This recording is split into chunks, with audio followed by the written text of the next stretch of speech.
ఇక్కడ నాకు వచ్చింది నేను నిజాయితీగా చేశాను. నా ప్రొఫెషన్కి అన్యాయం జరగకుండా కష్టపడ్డాను.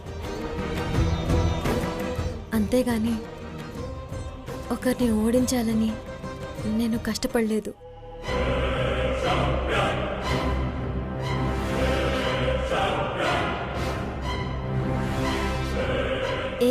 ఏదేమైనా కేడీ గారు ఇప్పుడు నంబర్ 1 స్థానంలో నిలబడ్డారు. కంగ్రాచులేషన్స్ కేడీ గారు. Thank you. రుద్ర. నిఖిల్, కాసేపు వాణ్ణొదిలే. వాణ్ణి ఎప్పుడు ఎలా ఓదార్చాలో నాకు బాగా తెలుసు. నువ్వింటికి వెళ్ళు. సరే aunty, take care of him.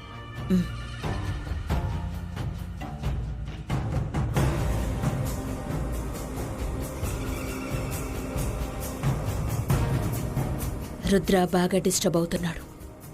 వాడి మనసు మెదడు ఈ సమయంలో ఈశ్వరికి దూరంగా పారిపోవాలని కోరుకుంటాయి. వాడి మనసుకు తగిలిన గాయం మానాలన్నా, రుద్రకి ఈశ్వరికి మధ్య ఏర్పడబోయే దూరాలన్నీ చెరపాలన్నా ఇప్పుడు నేను ఆచితూచి అడుగులు వెయ్యాలి.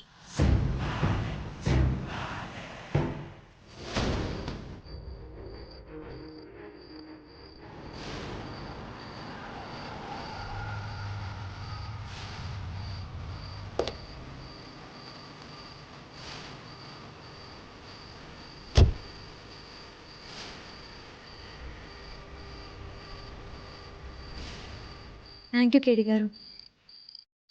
ఈశ్వరి, ఈ పోటీతో నీ సత్తా ఏంటో ఇంకొకసారి ప్రపంచానికి తెలిసేలా చేశావు. తామే గ్రేట్ అని అహంకారంతో విర్రవీగే కొంతమందికి నువ్వు సరైన సమాధానం చెప్పావు.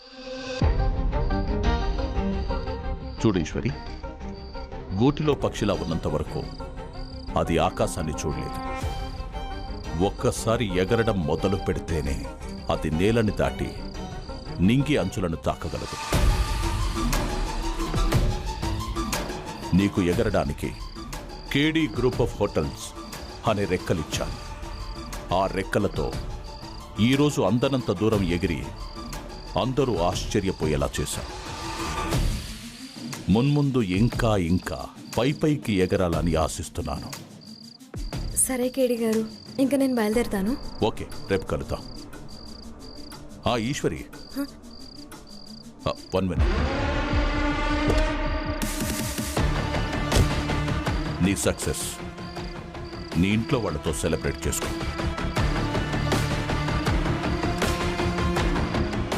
Thank you sir. వెల్కమ్.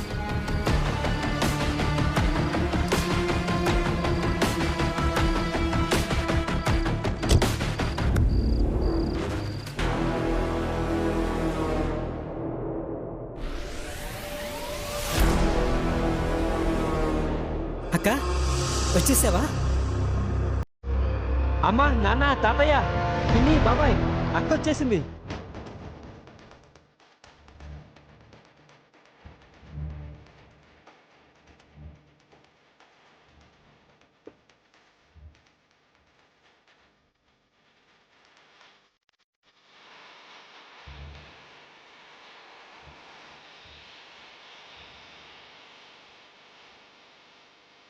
అమ్మా ఈశ్వరి, పోటీలో అదరగొట్టేశావు కదా.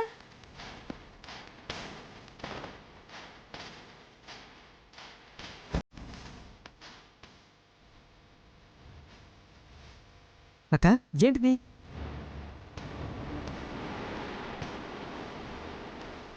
అయ్యి స్వీట్స్ అందరికి పంచుతాను. అమ్మా తీసుకో. నాన్న మీరు. నానమ్మా, తాతయ్య.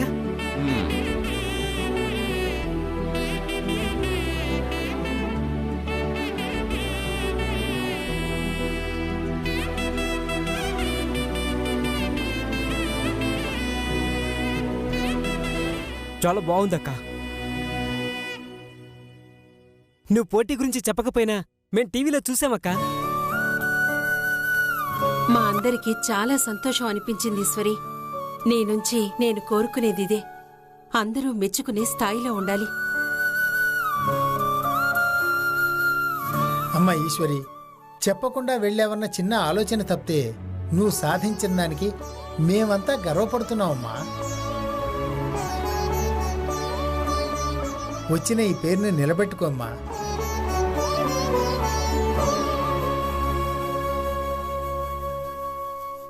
విజయంతో వచ్చిన మనవరాల్ని పూలదండలేసి సత్కరించకపోయినా పర్వాలేదు. కనీసం ఒక పొగడ్తతోనైనా దాన్ని దీవించొచ్చు కదా. సాధించింది అని చంకలు గుద్దుకునే లోపు ఏ చతికిల పడే పనో చెయ్యడం నీ మనవరాలికి అలవాటే కదా.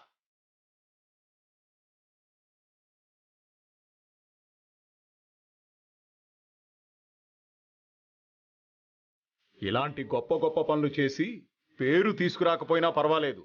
పిచ్చి పనులు చేసి మన కుటుంబం పరువు తీయకుండా ఉంటే నాకదే 10,000.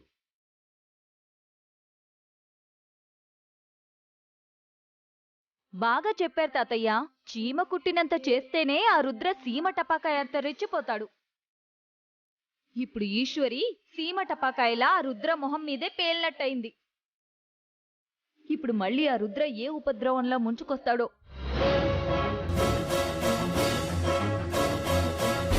రుద్ర ఒకప్పుడున్నట్టుగా ఇప్పుడు లేడ్లే సుందరి. బేసిక్గా మంచివాడే. ఈశ్వరి తనని ఓడించిన విషయం కూడా మనసులో పెట్టుకుంటాడని నేను అనుకోను.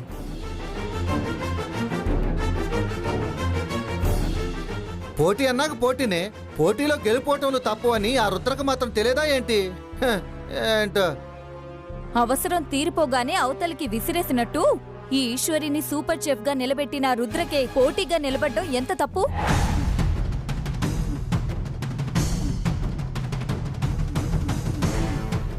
జీవితంలోనే అన్నదమ్ములు తండ్రి కొడుకులు పోటీ పడుతున్న రోజులివి. అలాంటిది ఒక పోటీలో ఈశ్వరి రుద్ర ఎదురుపడినంత మాత్రాన ఘోరాలు జరిగిపోయినట్టేం కాదు కదా. అమ్మా ఈశ్వరి, నువ్వు నీ పని చేసావు అంతే. దాని ప్రతిఫలాల గురించి ఆలోచించకు. అబ్బబ్బబ్బబ్బా, మీ అందరికీ ఒక విషయం అర్థం కావట్లేదు. ఈశ్వరి పోయి ఆ రుద్రకి శత్రువు అయిన కేడి దగ్గర జాయిన్ అయిందని ఈ రోజు అర్థమైంది కదా. ఆ విషయం గురించి ఎవరూ మాట్లాడరేంటి?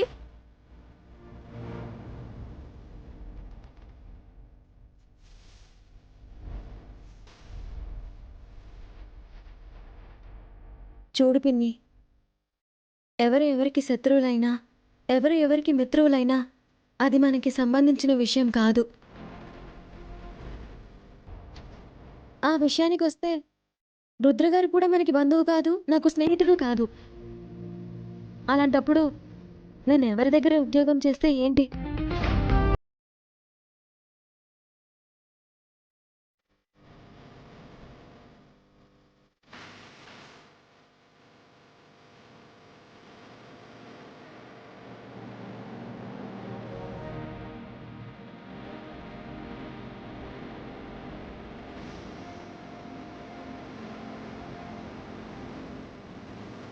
చూడు సుందరి, వాడిపోయే మొక్కకు నీళ్లు పోయాలి, అంతేకాని ఆరిపోయే నిప్పుకి పెట్రోల్ పోయకూడదు. అది నువ్వు ఎప్పుడు తెలుసుకుంటావో ఏంటో. మంచి చెప్పడానికి కూడా పెట్రోల్ పోయడాలు పాడే కట్టడాలు అనకూడదు అని మీరింకెప్పుడు తెలుసుకుంటారో ఏంటో.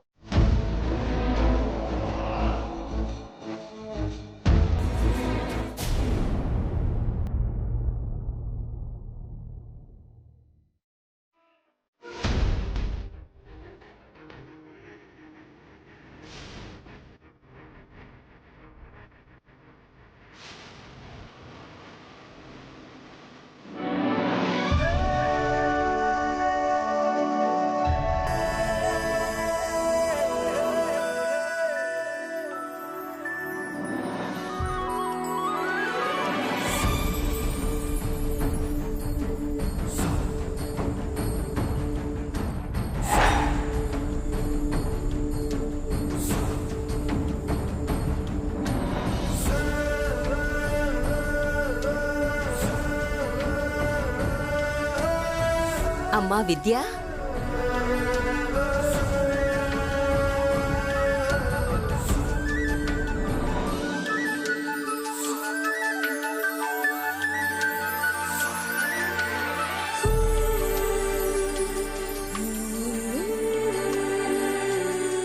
ఎలా ఉన్నావు బామ్మ? బావున్నానమ్మా. ఎలా ఉన్నాడు తాతయ్య? బావున్నానమ్మా. ఈశ్వరి, నీ ఫ్రెండ్ విద్య వచ్చింది.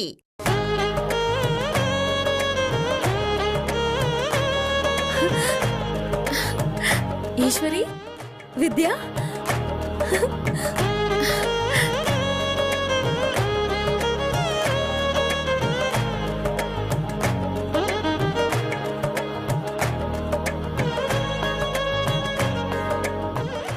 నువ్వేంటి ఇక్కడ? నీకోసమే వచ్చానే. అమ్మ ఆశయం కోసం కేవలం రాజేశ్వరి విలాస్ కాఫీ క్లబ్ నడుపుతున్నావనుకుంటే నువ్వేకంగా ఆల్ ఇండియా సూపర్ షెఫ్ కాంపిటీషన్లో గెలిచావు. లోకమంతా నిన్ను పొగుడుతుంటే నిన్ను అభినందించకుండా ఎలా ఉండగలను? అందుకే వచ్చాను. థ్యాంక్స్ ఈశ్వరి, నిన్ను చూస్తుంటే నాకు చాలా గర్వంగా ఉంది. నువ్వు చదువుకోవడం వల్లే ఇదంతా సాధ్యమైంది. నా చదువు మధ్యలోనే ఆగిపోయింది.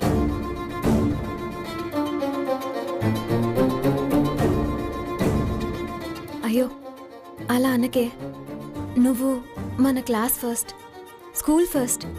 ఆల్ ఆఫ్ అ సడన్ మీ అమ్మగారు చనిపోవడంతో కుటుంబ బాధ్యతలు నెత్తి మీద వేసుకొని తమ్ముడు చెల్లాయిని పెంచావు, చదివించావు. నీ కుటుంబాన్ని నిలబెట్టావు. నీ చుట్టూ ఉన్న వాళ్ళ మనసులు గెలిచావు. జీవితంలో ఇంతకంటే సాధించాల్సింది ఇంకేముంటుంది? విద్య, నువ్వు నా దృష్టిలో చాలా గ్రేట్. నిజమే ఈశ్వరి, నా కుటుంబాన్ని కాపాడుకోగలిగానన్న ఆనందం నాకెప్పుడూ బలాన్నిస్తుంది. కానీ బాగా చదువుకోవాలన్న నా ఆశ నేను బ్రతికున్నంత వరకు చచ్చిపోదు. నీ పేరులోనే విద్య ఉందమ్మా. నీ ఆశ ఆశయం నెరవేర్చేవాడు నీకు తోడుగా వస్తాడులేమ్మా. నువ్వేం బాధపడకు. తధాస్తు. నీకు పాఠాలు చెప్పడానికి, నిన్ను పై చదువులు చదివించడానికి మాస్టారే నీకు మొగుడుగా వస్తాడేమో. ఎవరు చూశారు?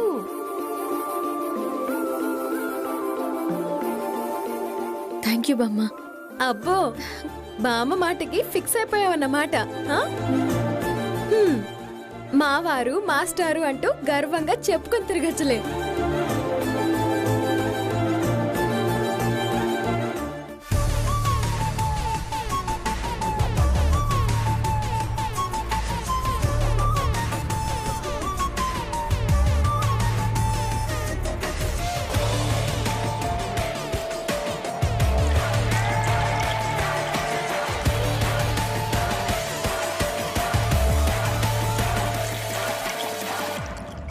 ఏం చేస్తున్నావు కేడి? సంతోషాన్ని పంచుకోవడానికి షాంపెయిన్ షేర్ చేస్తున్నాను రత్నంగి.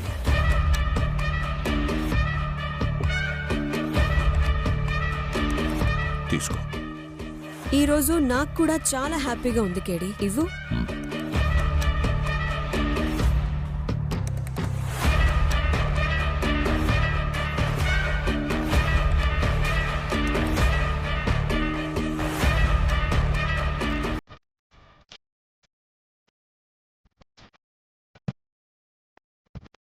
ఏంటి అలా చూస్తున్నావు? మనస్సు పంచుకునే వాళ్లతోనే ఇలా సంతోషాన్ని కూడా పంచుకుంటే ఈ సంతోషం రెట్టింపు అవుతుందట రత్నాంగి. మనసు పంచుకున్నావా? ఎవరితో? ఇంకెవరితో? నీతోనే. అదేమైనా మంచి ముక్క, కంచు చెక్క పంచడానికి? నాకేం పంచనవసరం లేదు. నువ్వే ఉంచుకో. ఉంచుకో అని ఇచ్చిన దాన్ని అలా విసురుగా పారేయకూడదు రత్నాంగి. నా మనస్సు హర్ట్ అవుతుంది. నువ్వు హర్ట్ అవుతావని నీ మనసు తీసుకుంటే తర్వాత నేను బుక్ అవుతాను. మనసు సంగతి వదిలేసి ముందు మందు సంగతి చూడు.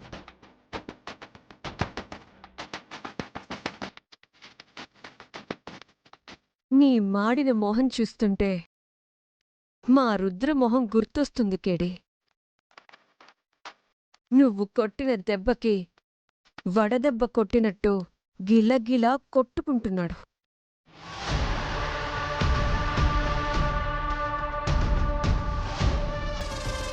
కేడి దెబ్బ ఎంత వాడిగా వేడిగా ఉంటుందో ఎప్పటికైనా రుద్రాకి బాగా తెలుసుంటుంది. రుద్ర మొహంలో చిరునవ్వు చెదిరిపోయి ఫ్యూచర్ మీద ఒక కన్ఫ్యూజన్తో తిరుగుతూ ఉంటే చూడ్డానికి భలే చూడముచ్చటగా ఉంది కేడి. మరో పక్క ఈశ్వరికి రుద్రకి ఏర్పడిన అగాధం ఇంక వాళ్ళని ఎప్పటికీ కలవనివ్వదు. అది గుర్తొస్తుంటేనే ఆ ఆనందంలో మనసు తేలిపోతుంది. నీ సంతోషమే నా సంతోషం రత్నాంగి. Cheers once again. మరి నాకు లేదా చీర్స్?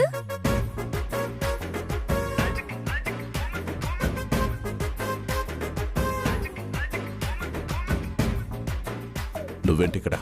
నా సంతోషాన్ని కూడా మీతో పంచుకోవాలని వచ్చాను సార్. ఏ సంతోషం? నేను అడగగానే ఇల్లిచ్చారు, కోరుకోగానే జాబ్ ఇచ్చారు. ఇంత సంతోషాన్ని మీతో పంచుకోకపోతే ఎలా చెప్పండి? మళ్ళీ ఏం అడగడానికొచ్చావో అది చెప్పు. ఏమీ వద్దు మేడం, మీ ఇద్దరితో ఒక సెల్ఫీ కావాలి అంతే. ఎందుకో? సహాయం చేసిన వాళ్ళని గుండెల్లో దాచుకోవాలంట. మరి నా గుండెలో అంత ఖాళీ లేదు.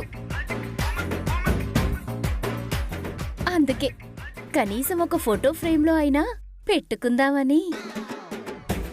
సెల్ఫీనే కదా, దానికింత సాగదీయడం ఎందుకు? వచ్చి తీసుకో సెల్ఫీ. అక్కడొద్దు సార్, నా పక్కకొచ్చి నిలబడండి.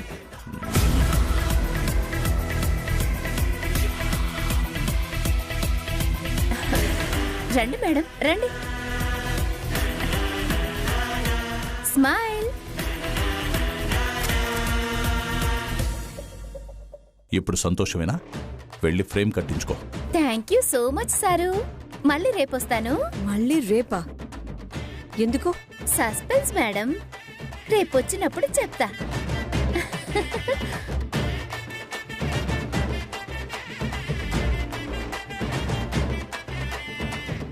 ఏమిటో ఈ వెన్నెలకి పని పాట లేనట్టుంది. సెల్ఫీల కోసం పని కట్టుకొని మరీ వచ్చింది.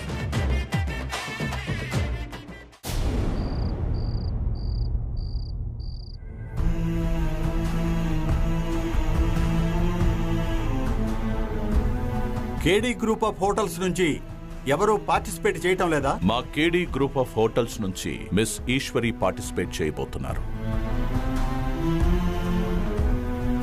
కేడీ గ్రూప్ ఆఫ్ హోటల్స్ ఇప్పుడు యశోద గ్రూప్ ఆఫ్ హోటల్స్ కన్నా ఒక అడుగు ముందుకు దూసుకుపోయింది. ఇదంతా ఈశ్వరు వల్లనే సాధ్యమైందని చెప్పాలి. ఈ ఫ్రస్ట్రేషన్ని ఎవరితో ఒకరితో షేర్ చేసుకోకపోతే ఇంకా డిప్రెస్ అయిపోయేలా ఉన్నాను.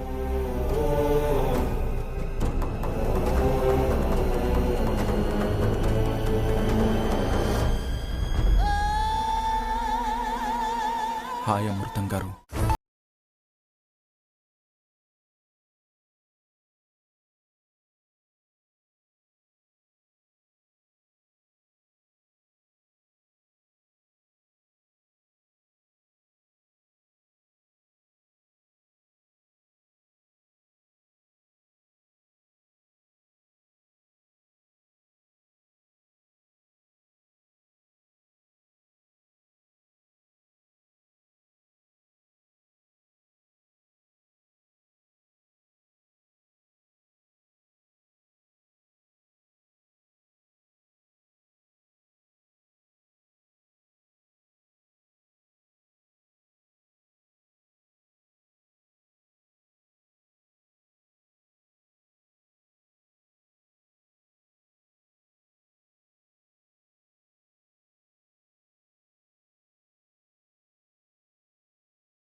తెలుసుకోవాలి అంతే కదా?